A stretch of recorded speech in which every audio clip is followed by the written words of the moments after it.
pero ¿por qué también enmarcar el tema de la importancia de la familia? A ver, por una familia se levantó una nación, y todo empezó con la promesa de Abraham.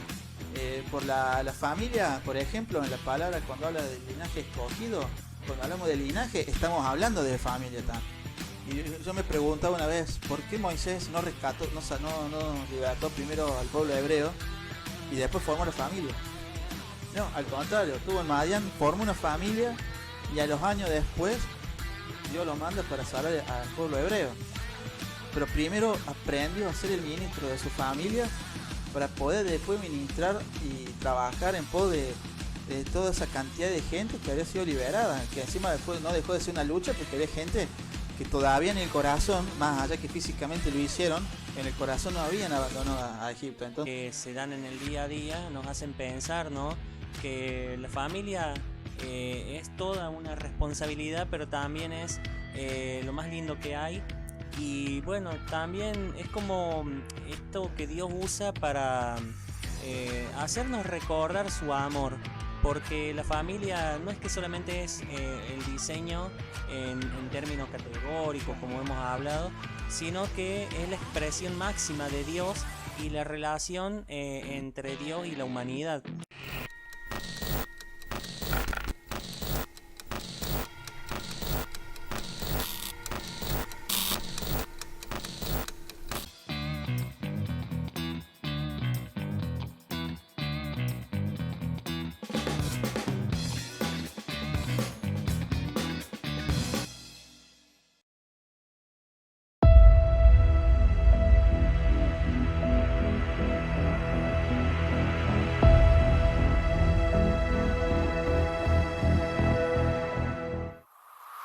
bien, volvemos con un nuevo programa de 1517. Vamos a abarcar ahora, ya hemos hablado de la batalla cultural, también de lo que es política en el primer programa. Y ahora vamos con algo que a consideración también como cristiano y corresponde y que es muy importante, es el tema familia. ¿Por qué decimos esto, no? En el programa anterior lo cerrábamos con la famosa agenda en donde está involucrando el aborto, la pedofilia, por sobre todo ahí como último tema, para anexarlo con este, ¿no? Con la familia y de por qué afecta. Porque, a ver, todo tiene una consonancia, ¿no? O una, a ver, casualidad o como quieran llamarle.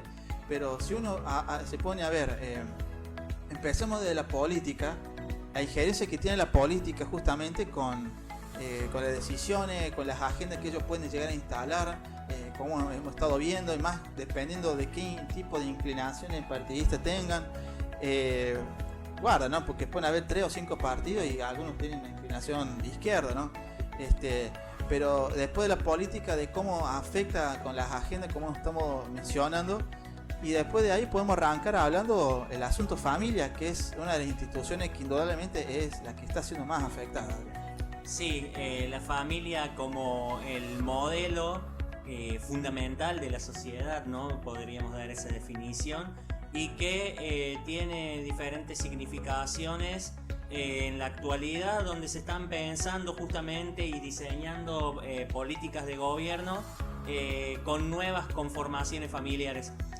Nosotros defendemos la creación y el diseño de hombre, mujer y los hijos, es lo que tradicionalmente se conoce como familia nuclear, y hoy en día con estas agendas de género, por decirlo así, se están propugnando nuevas conformaciones, ¿no? Donde se puede ver la proliferación de familias trans, cómo se está pervirtiendo incluso la identidad de las niñas, niños que tienen 2 padres, 2 madres y demás cuestiones. Entonces el Estado en este caso opera también a través de la creación de políticas y deja afuera a otras personas que no se correspondan con esas nuevas categorías emergentes. Si uno se pone a pensar las políticas laboral trans y todas estas cuestiones que están empezando a surgir ahora, que instan a las personas a asumir ciertas posiciones en el sistema de la familia, ¿no? Para acceder a ella. Subsidios a las personas homosexuales, por ejemplo, entre otras cuestiones, ¿no? Entonces es un llamado a recuperar la noción genuina de familia, tal como Dios lo ha establecido, ¿no? Como hablamos en el programa anterior, varón y hembra los creó Dios, y el respeto por la simiente, que es la continuidad de la especie humana. Así es. Y que incluso, a ver, para algunos cristianos quizás transgiversan un poco la discusión de que primero Dios y después el otro ministerio, después el trabajo y quizás después la familia. La verdad es que no, es primero Dios y segundo la familia, que ya de por sí es el primer ministerio el que el ser humano, el hombre o la mujer tiene. Ya de por sí el hombre pasa a ser, ¿no?, el sacerdote de la familia, y así como dice la palabra, yo no te puse de cola, sino que de cabeza, y es el sacerdote de la familia, ¿no? Y que obviamente, a ver, una vez un pastor decía, ¿no?, que hablando de los mandamientos, de honrar al padre y a la madre, también hacía alusión a esto, ¿no? Que hoy en día el padre es lo más cercano que uno tiene también como para el contacto con Dios, si se quiere.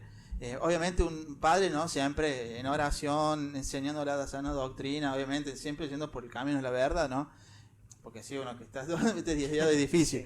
Pero, y no solamente, ¿no?, ha sido golpeado que ya por sí por el movimiento feminista, ha sido bastante, digamos, queriendo atacar la cabeza.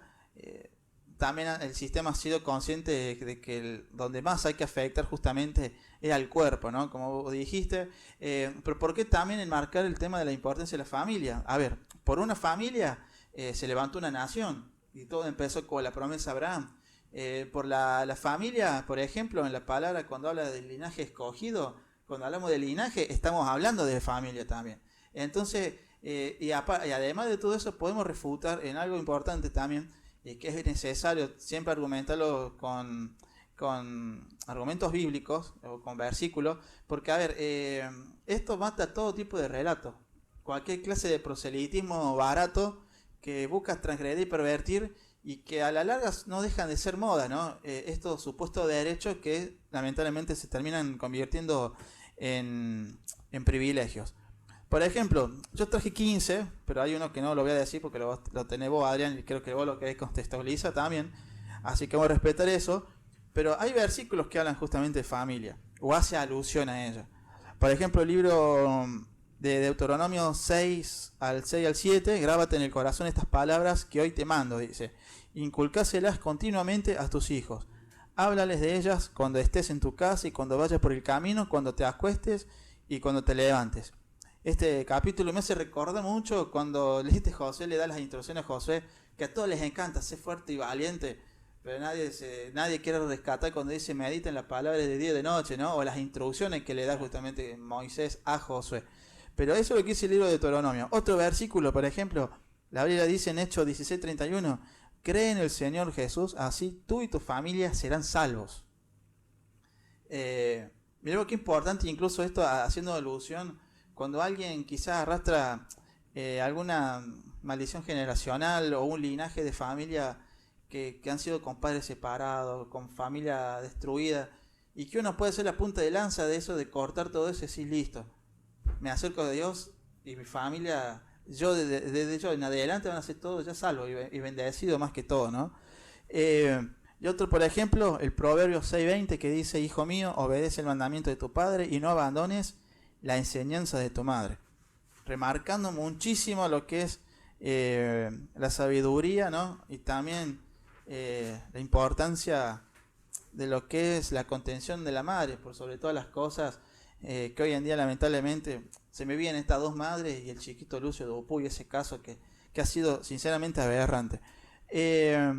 Otro proverbio, por ejemplo, instruye al niño en el camino correcto y aún en su vejez no lo abandonará. Tremendo. Tenemos, ¿no? Sí. Entonces, a ver, si la Biblia tiene más de 5 versículos hablando de ello, no podemos decir de que la familia no es importante.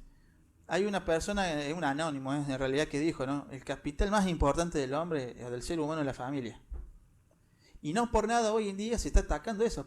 A ver, ¿pero por qué se está atacando? Dirán algunos.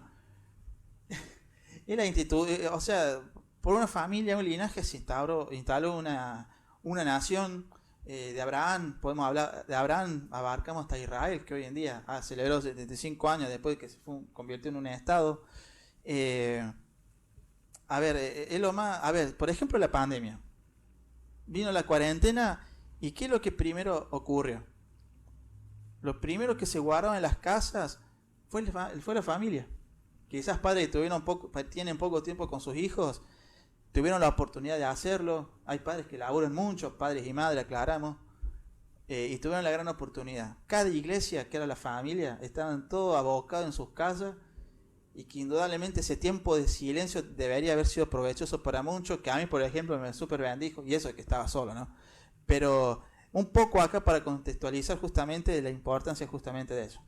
Sí, así es. Me haces pensar, por ejemplo, un poco en el contexto de Moisés, ¿no? Cuando pasa el ángel de la muerte, que las familias se guardaban en el interior del hogar y pintaban con la sangre el dintel de la puerta. Entonces el ángel, al ver las casas marcadas de las familias correspondientes al pueblo de Dios, pasaba de largo. Entonces esta cobertura de Cristo hacia las familias, ¿no? En un contexto de destrucción donde se han perdido muchísimas vidas por el COVID-19, bueno, en nuestro país en particular con la pandemia más larga del mundo, y bueno, un montón de críticas que se le pueden hacer. Y bueno, quería compartir un poco esto que está en Efesios capítulo 6, voy a leer, dice: hijos, obedecen en el Señor a vuestros padres, porque este es el mandamiento, ¿no? Honra a tu padre y a tu madre, el primer mandamiento con promesa, para que te vaya bien y seas de larga vida sobre la tierra. Y vosotros, padres, no provoquéis a ir a vuestros hijos, sino criadlos en disciplina y amonestación del Señor. Entonces es bastante interesante esta relación que establece, ¿no? Entre padre e hijo. Si uno lee un par de pasajes anteriores, habla del matrimonio, la relación entre el hombre y la mujer. Un par de pasajes después va a hablar de la relación entre el amo y el esclavo. Pero siempre pensar de esta forma, ¿no? Que Dios es un Dios de relación y que el encuadre de esta relación es justamente la familia, ¿no? Es el diseño que Dios creó para que tengamos, como dice acá, ¿no? Larga vida sobre la tierra y que nos vaya bien. Y hay otro pasaje que me gusta mucho que también se encuentra en Isaías 59:21, que dice que las palabras que puse sobre tu boca no faltarán de tu boca, ni de la boca de tus hijos, ni de la boca de los hijos de tus hijos desde ahora para siempre, dice Jehová. Entonces es una promesa preciosa, ¿no? Cómo va pasando de generación en generación a través de la familia cuando se comparte la palabra de Dios, cuando se comparten los principios fundamentales, ¿no? Como venimos viendo a lo largo de esta serie, ¿no? La defensa de la vida, los valores, el respeto por el otro, ¿no? Y demás cuestiones que, como podemos decir, la primera escuela es la casa, ¿no? Todo Exactamente. la casa y la primera institución es la familia. Exactamente. Que de hecho hubo mencionaste también a Moisés. Y yo me preguntaba una vez, ¿por qué Moisés no rescató, no libertó primero al pueblo hebreo y después formó la familia? No, al contrario, estuvo en Madián, formó una familia y a los años después Dios los manda para salvar al pueblo hebreo.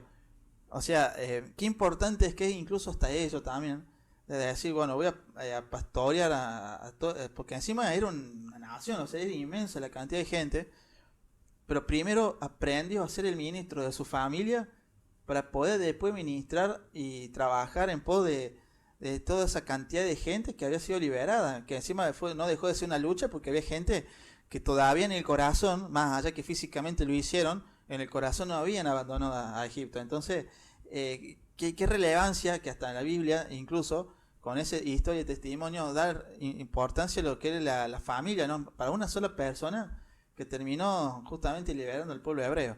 Pero antes de entrar, porque vos nombraste una cuestión que se está metiendo en la educación, que es el tema de la educación sexual integral, que yo en mi caso personal no estoy a favor. Creo que, como vos dijiste, la primera escuela es la familia, y creo que hay que empezar a retomar esos valores, la importancia de lo que es la familia como institución, de que, a ver, cuando empieza una relación se empieza a cimentar todas las bases para lo que va a ser después de la familia, porque es lo que va a cobijar después, resguardar lo que vengan después los hijos, que son ellos, ¿no? Pero llenándose en sabiduría, llenarse de la palabra de Dios por sobre todas las cosas, que la sabiduría venga de Él, para después de ello instruirlo al niño, para que después el camino del niño sea todo bien enderezado. Obviamente va a haber retos, pruebas, pero siempre es necesario tener la mente bien focalizada.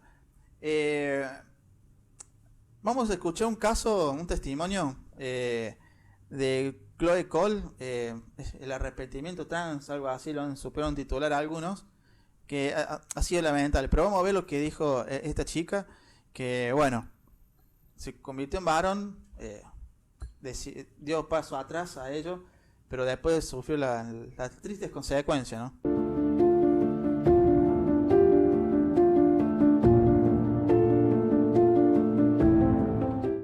I don't know if I'll be able to fully carry a child, and I might be at increased risk for certain cancers, namely cervical cancer. And because I do not have my breasts, I no longer have breasts. I'm not able to breastfeed whatever future children I have.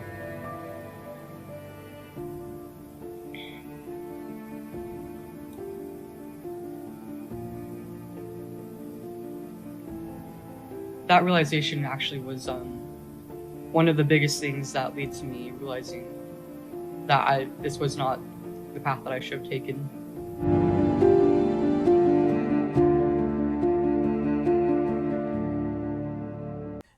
La verdad que, a ver, es lamentable, ¿no?, lo que ocurrió. Y acá hablan mucho también del deber de los padres, porque fue por sugerencia de los médicos, ¿no? A ver, a los 12 años, Chloe Cole creyó que era un varón y empezó con un tratamiento hormonal para bloquear su pubertad. Luego de 4 años en el infierno descubrió que le mintieron y decidió de transicionar a los 16 años. A los 15 años le hicieron una mastectomía doble, cirugía que le extraen los pechos y que se suele realizar a pacientes con cáncer. O sea, algo que ella no tenía, se lo terminaron haciendo por una sugerencia médica.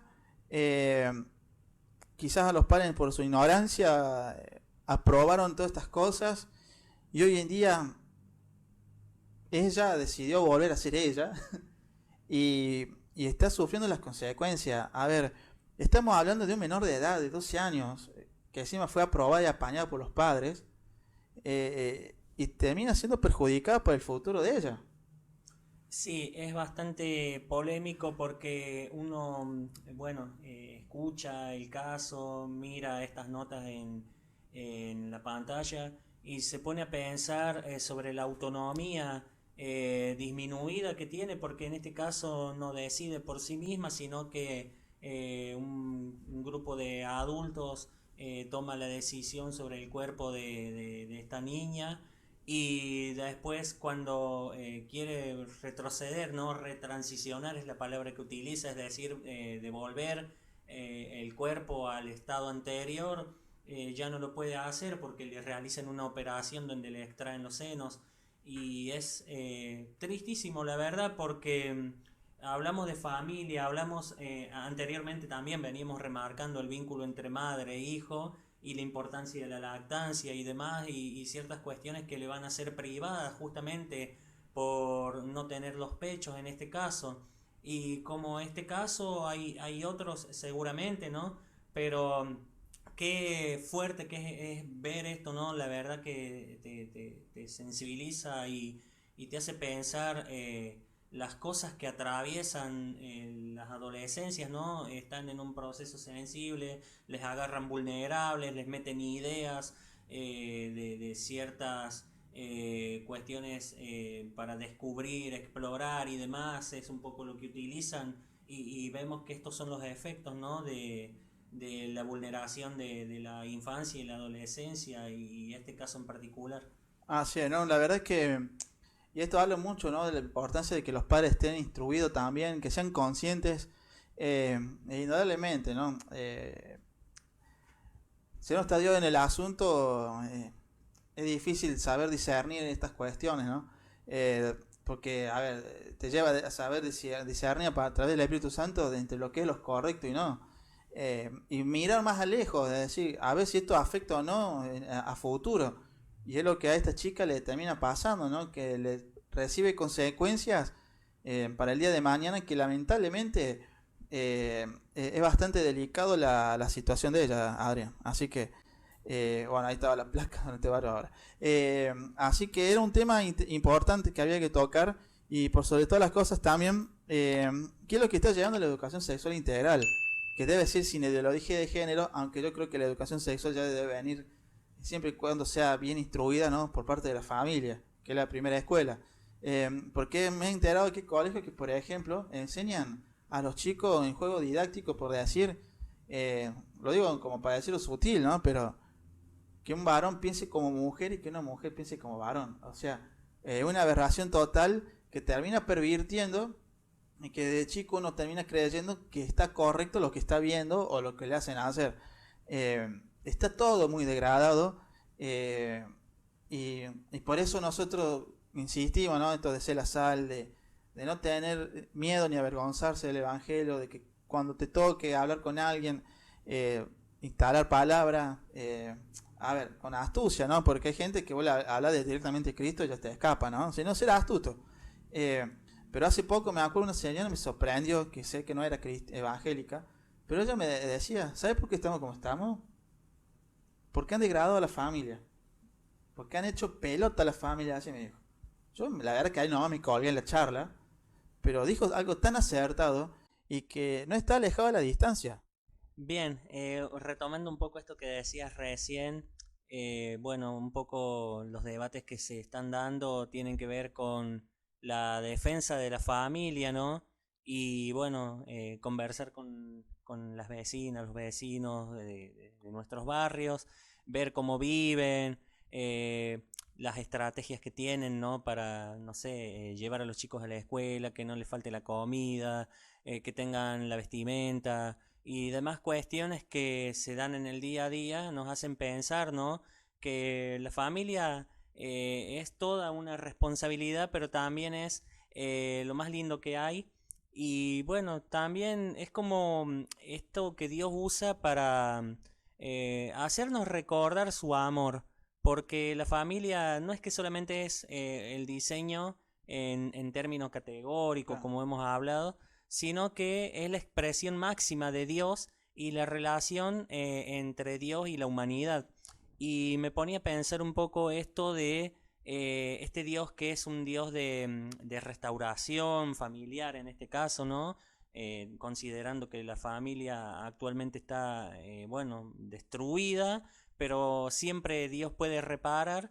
Y me hacía acordar un poco lo que dice acá, lo voy a leer en Efesios capítulo 2, versículo 19. Venía hablando el apóstol Pablo diciendo que, bueno, entre judíos y gentiles habían discusiones, habían conflictos, peleas, y se habían alejado a pesar de que tenían proximidad. Y Dios dice acá, por eso ya no sois extranjeros ni forasteros, sino conciudadanos de los santos y miembros de la familia de Dios. O sea, lo que Dios quiere es reunir esto que antes estaba disperso. ¿A través de quién lo reúne? A través de Cristo. Entonces eso, valorar el poder de Dios, la unidad familiar, el respeto por el hijo, por el padre, por la madre, el cuidado y todas estas cuestiones que Dios ha creado para que las disfrutemos y que nos hacen mejor la vida y nos recuerdan que la mejor forma de predicar es sirviendo en el primer lugar, ¿no? Nuestra primera iglesia, que es la casa y donde estamos los miembros de la familia de Dios, es decir, cada una y una de nosotros que conformamos cada familia, y no solamente la familia al interior de nuestra propia casa, sino también en cada espacio donde estemos, ¿no? En el barrio, en las escuelas, en los hospitales y demás lugares, siempre defendiendo esto, ¿no? Defendiendo la unidad familiar.